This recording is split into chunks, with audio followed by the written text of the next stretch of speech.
everyone, you're watching City Sparks with me, your host, Huma Khan. I'm so excited for this new series. We're going to be keeping you updated on everything hot that's happening around town, whether it's fashion, movies, music, or just local people who are doing amazing things. Coming up on today's show, we've got Zaheen, who's a professional hairstylist, and she's going to show us the hottest trends in Hollywood and also do a demo for us in studio. We also have with us Jordan Jem McKay, who's going to be showcasing her collection at Toronto Men's Fashion Week. And last but not least, we've got professional comedian, funny man Jack Dani in the house, who's going to bring us a lot of laughs.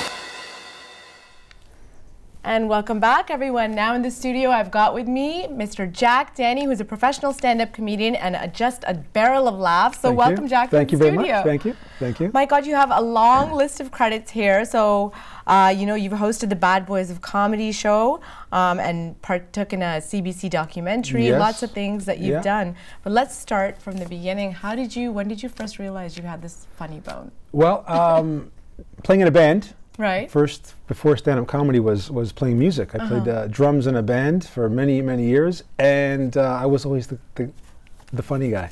So they would always, everywhere we would go, people would say, "You've got to do stand-up," and I was, no, I'm happy being in the back. I was happy in the back of the stage playing drums. But of course, one day I decided to give it a shot, and it was a lot of fun. Yeah, you like that? You kind of caught that bug, right? It was a lot of fun, man. To hear that laughter, you know, to hear laughing is the best. Yeah.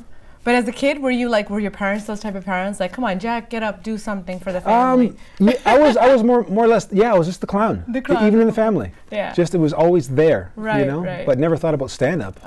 But it was the clowniness was always there. Yeah. Now, you've done a lot of things. I caught up on your YouTube channel. You've got so many things going on there. And I did fail to mention you're also a musician, and not even just one instrument. You do the piano, you do the guitar, you play the drums. Like, is there something you don't do, sir? No, when I'm not doing stand-up, I'm also singing downtown in Toronto. Oh, really? Yeah, doing a lot of singing, a lot of regular music, you know, songs I've written. Right. So if I'm not doing stand-up, I'm also a performer of all my original music. Lovely, lovely. And you've got a couple of CDs out as well on iTunes. Yeah, a couple of CDs, and 2 CDs, and one coming out of instrumental piano music, which is kind of off of comedy, but it is that's a little bit of a different genre. Yeah. There's so many sides of you. Yeah, there is. Yeah. Oh, nice, nice. I just like to explore and like to experiment with everything creative, you know. Well, let's start off with where I got to know you. Okay. Actually, I was at a fundraiser for a little boy with cerebral palsy, and Jack donated his time. I did. And you were one of the performers, you know, doing the stand-up comedy. And I was in stitches. Like, when I saw you, I was like, my God, this is so funny. Like, my stomach was hurting by the end of the night. You and Frank Spadone, who's another really fantastic comedian, you just took that stage by fire. I mean, a lot of your comedy revolves around your dad.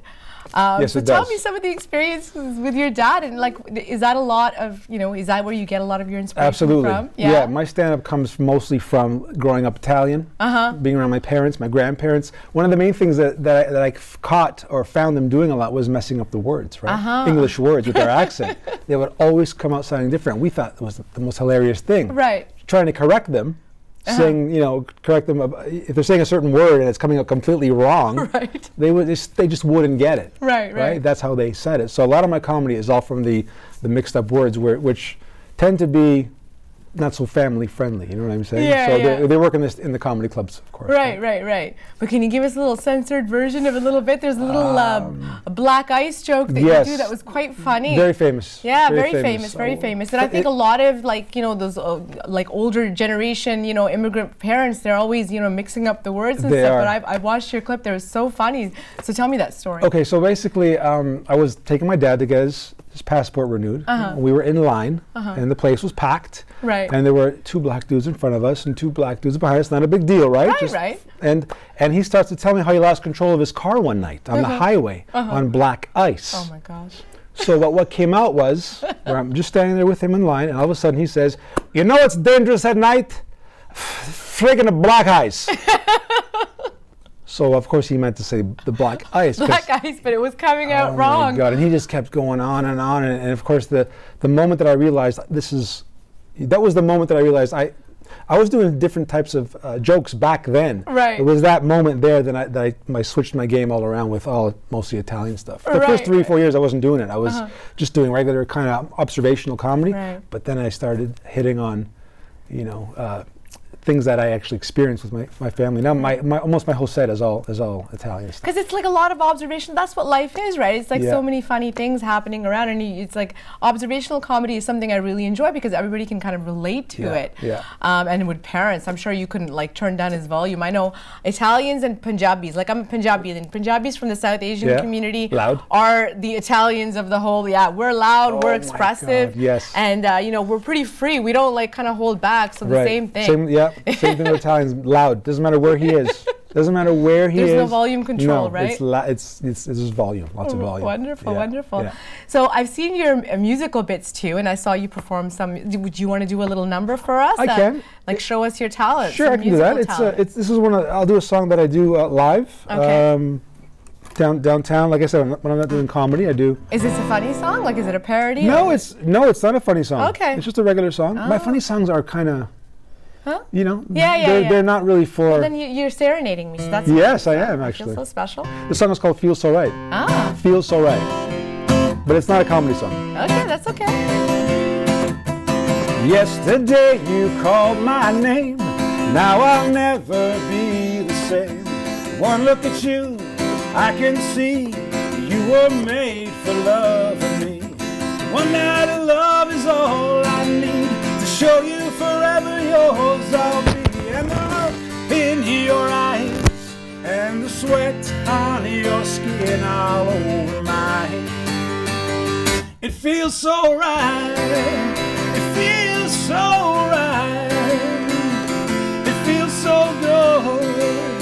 It feels so good. So yeah. Sweet.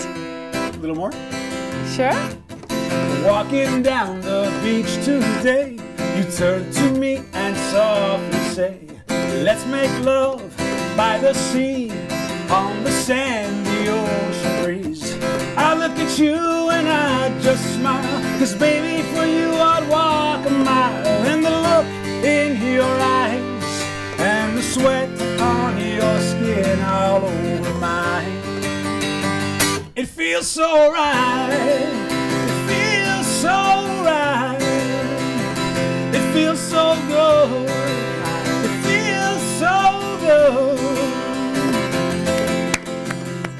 Feels so Excellent. right. That's amazing. So super talented. You. And you came up with that all by yourself, right? So original. Songs, man. I mean, you know, I'm at home not always thinking about jokes. I'm Right. writing music, so I go out and perform and I record. And we're going to also talk about your resemblance to a very famous actor. You've got, there you go. He's got the Zoolander face going.